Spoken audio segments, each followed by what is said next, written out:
Bonjour, cher Michel. Comment Les vas-tu? farceurs, ils m'ont Donc, bien tu vois, vu. c'est nous qui allons présenter donc cette émission. Bonjour à tous. D'ailleurs, j'arrive un petit peu en plein milieu de la soupe comme ça, mais c'était prévu. En fait, hein, ils font très bien les choses. Mais en fait, tout était prévu. J'ai gardé la surprise pendant tout le trajet.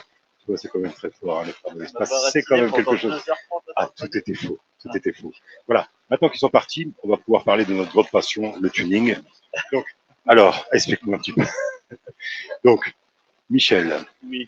Tu signes tes tableaux sous le Alors, pseudonyme je veux de quand même M. préciser, Zémiel. Baud. Dis-moi. Je suis très impressionné. Je C'est m'y vrai? attendais pas. C'est vrai? Moi, j'ai deux fans. Enfin, je suis fan de deux artistes. Il y a Gwendal Le Mercier et toi. Oh. Ouais. Ah, Franchement, c'est bon, vrai. malheureusement, il n'a pas pu venir aujourd'hui. Il n'a pas pu venir savent. aujourd'hui, donc c'est moi aujourd'hui qui prend sa place. Il m'a demandé très gracieusement si je pouvais, voilà, le remplacer au pied levé, ce Pour moi, que c'est un j'essaye de honneur, faire. franchement. Eh ben, écoute, ça me fait plaisir. Franchement, ça me fait un grand plaisir partagé de pouvoir prendre ce petit temps avec toi, et discuter un petit peu de ton travail.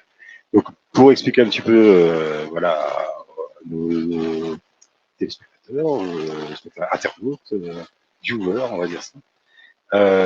J'ai eu la chance de rencontrer donc Michel lors d'une exposition. C'était à, je comprends toujours, c'est pas Au Salon de la BD de Valenciennes en voilà, je confonds toujours 2021. avec Villeneuve-d'Ascq. C'était Valenciennes, au Salon de la BD, au Salon international de la BD. C'était ma toute première séance de dédicace, et toi, c'était ta toute première exposition. Voilà, parce que en fait, ce qu'il faut savoir, c'est que tu peins depuis des années. Oui. C'est ta passion. Oui. Mais que tu n'avais jamais osé pousser la porte et aller jusqu'à la présenter au public. Et c'est un petit peu ta fille qui t'a poussé un petit peu, un gros coup de pied aux fesses pour te dire, allez papa, franchement, il serait temps que tu montres un petit peu ce que tu es capable de faire. C'est vrai. En fait, voilà, je traversais une mauvaise passe. Et en 2020, pardon, je suis allé au salon de la BD avec ma fille. Elle m'a fait sortir de chez moi alors que je sortais plus. Et sur place, elle m'a dit, mais pourquoi tu ne tiendrais pas un stand l'année prochaine? Et donc ma fille, je lui dis, là, elle m'a tellement bassiné, je lui ai dit, pour arrêter, uniquement pour voir la paix. Et puis, l'an d'après, elle m'a poussé pour y aller. Donc, je vais quand même raconter la petite anecdote. Moi, je suis arrivé le vendredi pour installer mon stand. J'étais le premier. Une heure avant, j'étais là avant l'ouverture. J'ai installé mon stand et je suis parti. Il n'y avait personne d'autre. J'étais le seul à avoir installé mon stand. Et j'arrive le lendemain matin, toujours en avance, et je vois le stand de Zémiel à côté et de l'autre côté, Gwendal Le Mercier. Alors là, j'ai envoyé un mail à ma fille, un message, et je lui ai dit, écoute, je me barre, je monte tout. Voilà, c'est même pas la peine. Voilà. Et puis au final, voilà, je suis resté. Puis je regrette pas du tout parce que déjà j'ai fait la rencontre de Zémiel et de Gwendal. C'était des amours tous les deux. Ils m'ont mis bien à l'aise, tout ça. Et puis mon stand a super bien marché et depuis, les ventes ont décollé. Un avant et un après. Tout à fait. Et donc ça a préparé une deuxième carrière. Donc il y a après déjà une longue carrière déjà bien remplie. Tout à fait. Bientôt d'ailleurs. Voilà, je suis bientôt retraité. Voilà, et la transition est déjà toute trouvée. Tout à fait. Et non, effectivement, nous-mêmes, moi, quand je me suis ramené au salon, forcément, on avait un petit peu les voisins qu'on avait au niveau des tables. Et bien sûr, on n'a pas pu faire sans remarquer l'extraordinaire tableau de Paul Dora que tu as déjà réalisé à cette époque-là.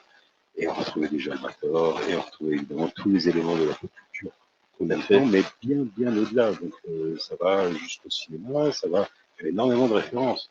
Oui, mais enfin, il faut quand même préciser que c'est impressionnant. Vous arrivez, moi, hormis ma carrière professionnelle, j'avais pas mis un seul pied dans le monde de l'art. Et quand vous arrivez dans un gros salon, et en plus, il y a des artistes de poids, enfin, de poids pas physique, de poids à côté, c'est franchement impressionnant. Voilà, donc je suis super ravi de ce qui se passe depuis 2 ans me concernant. Pour aujourd'hui, franchement, c'est une vraie surprise. Hein. Donc, je m'y attendais pas. Je suis même impressionné. Hein, je t'avoue, franchement. Déjà, j'étais impressionné d'aller te chercher. Quand on m'a proposé, pour moi, c'était un honneur. Hein, donc, voilà. Et j'ai pas vu passer le trajet. Je suis sur un nuage. Hein, je t'avoue, franchement, hein, c'est pas. Il y a le retour. Et plus désagréable au retour. Ouais, mais tu m'as dit que tu allais dormir, donc. Non, super content, franchement. Et comment c'est venu la peinture en fait? Parce que alors, avant, en fait, tu n'étais pas du tout dans ce milieu-là. Je ne sais pas si on peut le dire, mais tu viens d'une carrière militaire. Ouais, en fait, je suis au gendarme. voilà, Donc, gendarme. Et comment la peinture a pris tout doucement plus de place dans ton quotidien? À la base, depuis l'adolescence, je dessine un peu comme toi, mais avec moins de talent. Je dessinais beaucoup pour les copains, les camarades, tout ça. Et puis après, bah, je suis entré dans le monde professionnel. Il me fallait gagner sa croûte. Et puis petit à petit, j'ai laissé tomber le dessin. Et je griffonnais de temps en temps pour le plaisir. Et puis il y a 8 ans, voilà, on m'a demandé de refaire un dessin. Je m'y suis mis vite fait. J'en ai fait un deuxième, un troisième, ça a marché.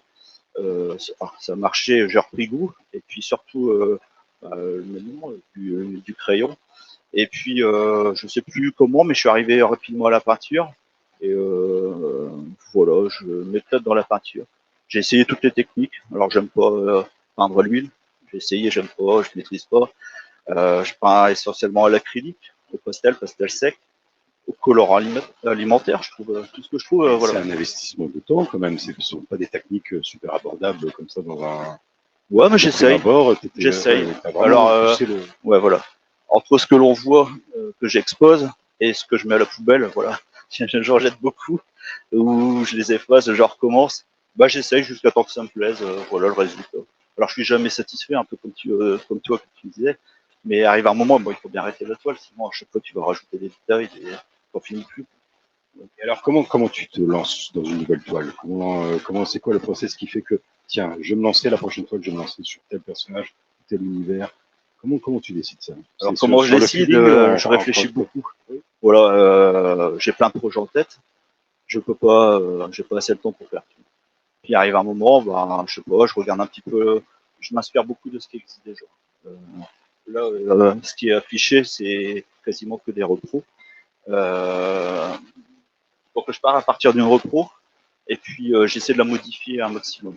Moi j'aime bien aussi, c'est le côté, ce qu'on appelle le côté dark, le côté des personnages. On a tous une part sombre en soi. J'aime bien le reproduire dans mes peintures. Alors là, c'est pas le cas forcément. Ça sent beaucoup dans ces tableaux. Quand on regarde les tableaux, c'est toujours à chaque fois un moment clé du personnage. On sent que c'est pas juste une photo figée. Voilà, on sent que tu as voulu capter une personnalité, un regard ou quelque chose qui fait que Bah, je suis bien voilà, content ça transperce vraiment la toile. que tu le C'est ça ressentes. qui fait que sans doute les gens s'arrêtent un petit peu plus sur tes toiles Ouais. parce que tu as vraiment l'impression qu'il y a quelque chose qui passe à travers la toile, que le personnage te regarde et qui dit tout de ce personnage-là. Il y a la toile d'Albator que j'ai encore en tête. Tu as vraiment l'impression qu'il te fixe comme ça.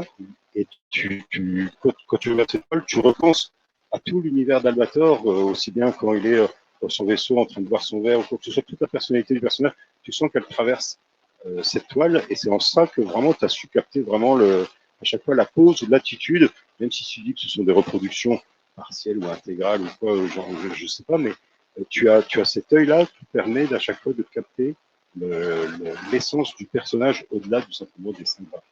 Écoute, merci, c'est ce que j'essaie de faire. Et si tu le ressens, merci beaucoup. Alors, tu me demandais mes projets tout à l'heure. On a été coupé par Karim. J'ai une petite expo à Somain la semaine prochaine sur le thème des 4 éléments. Donc là, c'est 4 pures créations. Je suis pas inspiré par ce qui existe déjà. Donc, bon, je vais en spoiler 2 sur les 4. Alors, je garde l'effet de surprise pour la semaine prochaine. Donc, j'ai fait un Aquaman et puis le Ghost Rider. Ouais, L'Aquaman pour représenter l'eau, forcément. Ghost Rider pour le feu. Les 2 autres, ce seront la surprise pour la semaine prochaine. Et quand est-ce qu'on pourra donc découvrir ces quatre Alors, la semaine prochaine, ce sera à Somain. C'est une commune pas très loin de Douai, dans le Nord. Et je les posterai sur les réseaux sociaux, c'est-à-dire le Facebook, m.bod, le Instagram, Michel Baudrin, que Karim m'a installé il y a 15 jours. Et alors, j'ai une nouveauté pour aujourd'hui. J'ai un site internet qui est mis en ligne. Donc, c'est m.bod, ART, plus loin. Voilà. Donc, c'est facile. Il suffit de scroller sur les téléphones. Bon, en tout cas, je voulais remercier les frères de l'espace pour cette surprise. Je m'y attendais pas. Ça fait plus d'une semaine que je stresse avant de venir. Si j'avais su que c'était Samuel qui aurait fait l'interview, je venais pas, hein, je te le dis direct. Franchement, je te jure que c'est vrai. C'était si mauvais que ça. Non, mais franchement, c'est impressionnant. Voilà, déjà, c'est impressionnant de t'emmener ce matin. Je te l'avoue, hein. Franchement, quand Karim m'a proposé d'aller te chercher, C'était un plaisir pour moi, un honneur même. Voilà, donc merci beaucoup. Au Merci plaisir. Karim, merci Plaisir et Simon, merci à bravo. tous. Juste, si tu continues à nous fréquenter, c'est pas ta dernière surprise, t'inquiète pas, génial non plus. Voilà, et si tu étais un petit peu stressé, dans quelques semaines, c'est fini. D'accord. Vous n'avez pas fini d'entendre parler de M-Bode.